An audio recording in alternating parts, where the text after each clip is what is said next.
অমৃত বৃক্ষ আন্দোলনক লৈ এখন ডাঙৰ গুৰুত্বপূৰ্ণ খবৰ আহিছে। যিসকল মহিলাই অমৃত বৃক্ষ আন্দোলনৰ যিসমূহ ফটো আছে অৰ্থাৎ গছ পুলিলৈ যদি আপোনালোকে ফটোসমূহ আপলোড কৰিছিলে অমৃত বৃক্ষ আন্দোলনৰ ৱেবছাইটত, তেন্তে এই গুৰুত্বপূৰ্ণ খবৰটো চাব। সঁচাকৈ আপোনালোকৰ বেংক একাউণ্টত 10,000 টকা সোমাব নেকি? এই ভিডিঅ'টোৰ মাধ্যমত আপোনালোকে সবিশেষ তথ্য জানিব পাৰিব। অৰ্থাৎ যিসকল মহিলাই গছ পুলি হাতত লৈ নাইবা গছ পুলি আপোনালোকে ৰোপণ কৰি ফটো যদি আপোনালোকে ৱেবছাইটত আপলোড কৰিছে, তেন্তে আপোনালোকৰ বেংক একাউণ্টত এতিয়াও কিয় 10,000 টকা সোমোৱা নাই বা আপোনালোকে কেতিয়া এই 10,000 টকা লাভ কৰিব? সবিশেষ তথ্য এই ভিডিঅ'টোৰ মাধ্যমত আপোনালোকক জনাম। আপোনালোকে ভিডিঅ'টো চোৱাৰ আগতে এটা ৰিকুৱেষ্ট, যদি আপোনালোকে এই চেনেলটোত নতুনকৈ আহিছে তেন্তে চেনেলটো ছাবস্ক্ৰাইব কৰাৰ লগতে ভিডিঅ'টোত এটা লাইক কৰি দিব। তেন্তে আহক বন্ধু বান্ধৱীসকল, আজিৰ ভিডিঅ'টো আৰম্ভ কৰোঁ। যদি আপোনালোকে অমৃত বৃক্ষ আন্দোলনৰ যিখন ৱেবছাইট আছে সেই ৱেবছাইটটোত যদি আপোনালোকৰ নিজৰ ফটো আপলোড কৰিছে গছ পুলি ৰোপণ কৰি, তেন্তে আপোনালোকে সঁচাকৈ 10,000 টকা লাভ কৰিব নেকি? ইয়াতে দেখিবলৈ পাইছে অনলাইন পঞ্জীয়ন। অংশগ্ৰহণকাৰীসকলে কাৰ্যসূচীত নিজকে পঞ্জীয়ন কৰিব লাগিব। অৰ্থাৎ আপোনালোকে ৰেজিষ্ট্ৰেশ্যন কৰিছে বিনামূলীয়া গছপুলি, অৰ্থাৎ আপোনালোকে বিনামূলীয়াকৈ সকলো গছপুলি লাভ কৰিছিলে।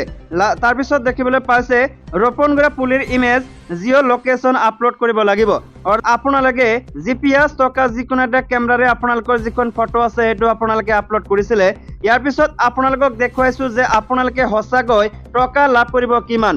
দেখিবলৈ পাইছে 1 কোটি বৃক্ষৰোপণ 2023 চনৰ 8 জুন তাৰিখে চাবুণ্ডি অমৃত বাগিচাত মাননীয় মুখ্যমন্ত্ৰী হিমন্ত বিশ্ব শৰ্মা ডাঙৰীয়াই ঘোষণা কৰি কয় যে 17 ছেপ্টেম্বৰ 2023 তাৰিখে পুৱা 9 বজাৰ পৰা পুৱা 11 বজালৈ সমগ্ৰ ৰাজ্যত 1 কোটি গছ পুলি ৰোপণ কৰা হ'ব। আত্মসহায়ক গোটৰ সদস্য, আশা কৰ্মী আৰু তত্ত্বাৱধায়ক, শিক্ষানুষ্ঠান, অংগনৱাড়ী কৰ্মী আদিৰ দ্বাৰা বাণিজ্যিক বৃক্ষৰোপণ পঞ্জীয়ন ৱেব পৰ্টেল মোবাইল এপত কৰিব লাগিব। দেখিবলৈ পাইছে পুলি ৰোপণ কৰি পৰ্টেলত ছবি আপলোড কৰাৰ পিছত প্ৰত্যেক হিতাধিকাৰী হস্তান্তৰ হিচাপে 100 টকা আৰ্থিক অনুদান দিয়া হ'ব। অৰ্থাৎ আপোনালোকৰ বেংক একাউণ্টত সোমাই গৈছে 100 টকা। বন্ধুসকল, আপোনালোকৰ বেংক একাউণ্টত 10,000 টকা সোমোৱা নাই। 10,000 টকা কোনসকল মানুহৰ সোমাব এইটো আপোনালোকক পিছত কৈ আছো। দেখিবলৈ পাইছে গছটো জীয়াই থকাৰ পিছত 3 বছৰ পিছত 200 টকা দিয়া হ'ব। আৰ্থিক অনুদান লাভ কৰিবলৈ জিঅ' টেগ কৰা ফটো আপলোড কৰিব লাগিব।